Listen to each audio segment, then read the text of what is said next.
Salut à toutes et à tous et bienvenue dans News Report. Ravi de vous retrouver pour cette nouvelle émission. Vos réactions avec le hashtag News Report 16 sur Twitter, sur Facebook et sur Google+. Aujourd'hui, je ne vous présente pas d'auto, mais c'est le retour de l'essai de la semaine. Et oui, chaque semaine, un essai vous sera proposé. C'est le seul essai de ce mois de juillet 2016. Et oui, parce que dans quelques jours, je pars au Cambodge. Et donc, je ne pourrai pas vous proposer d'autres essais. Et donc, il faudra être patient avant le retour des autres essais de la semaine prévus dès la mi-août 2016. Mais pour vous faire plaisir, j'ai décidé de choisir, comment vous dire, un SUV un peu de luxe. Non, ce n'est pas le Jaguar F-Pace, c'est le Bentley Bentayga. Mais il a quand même un point commun avec le Jaguar F-Pace. Pour Jaguar, le F-Pace, c'est son premier SUV. Pour Bentley, le Bentayga, c'est également le premier SUV de Bentley. Alors, que vaut-il sur la route ce nouveau Bentley Bentayga? On l'a testé pour vous, regardez.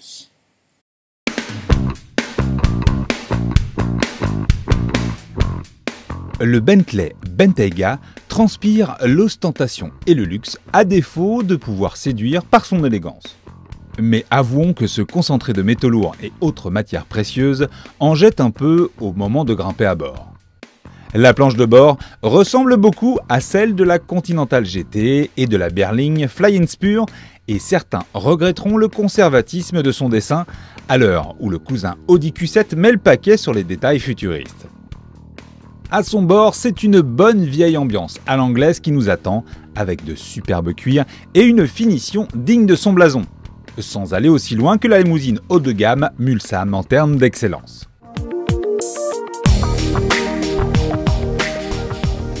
On retrouve tous les logiciels Audi dernier cri jusqu'au Virtual Cockpit adapté par Bentley, ainsi que de nombreuses petites pièces communes aux deux marques.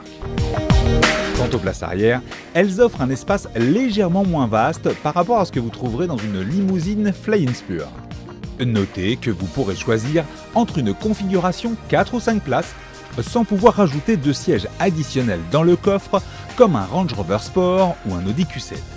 Très spacieux, le Bentayga se refuse tout de même à jouer les utilitaires pour familles nombreuses.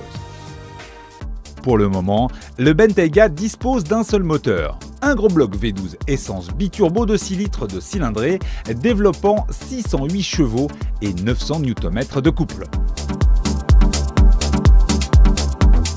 Impressionnant sur le papier, ce moteur se montre pourtant discret au démarrage et sa sonorité reste très feutrée en conduite tranquille. Dans ces conditions, le confort développé par ce géant aux 4 roues motrices égale ou surpasse même celui du dernier Q7, d'un Range Rover ou d'un Mercedes Classe G AMG. Pour remarquer des bruits aérodynamiques ou de roulement, il faudra dépasser assez largement les limitations de vitesse sur autoroute. Lorsque vous accélérez en grand, le Bentayga se catapulte vers l'avant plus fort qu'une Porsche 911 Carrera. Malgré sa grosse carcasse, il bénéficie en effet d'un châssis à la conception beaucoup plus moderne que celui des autres modèles de la gamme Bentley. Malgré ses 2440 kg à vide, il peut ainsi bondir de 0 à 100 km/h aussi vite qu'une BMW M4 coupée et même dépasser 300 km/h en pointe. De quoi donner des hallucinations aux autres automobilistes en sortant d'un péage, tous laissés sur place par ce gros SUV cabré à la sonorité gutturale mais timide. Le simple fait de sentir une telle réserve de performance dans un univers aussi baroque et altier suffit à comprendre pourquoi le Bentayga croule sous les commandes malgré son tarif de base à plus de 216 000 €.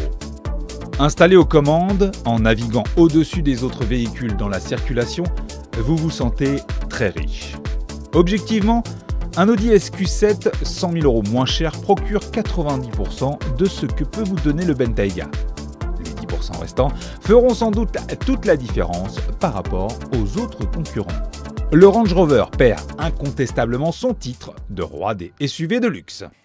Merci à tous d'avoir visionné cet essai du Bentley Bentayga. Vos réactions avec le hashtag NewsReport16, ça se passe sur Twitter, sur Facebook et sur Google+.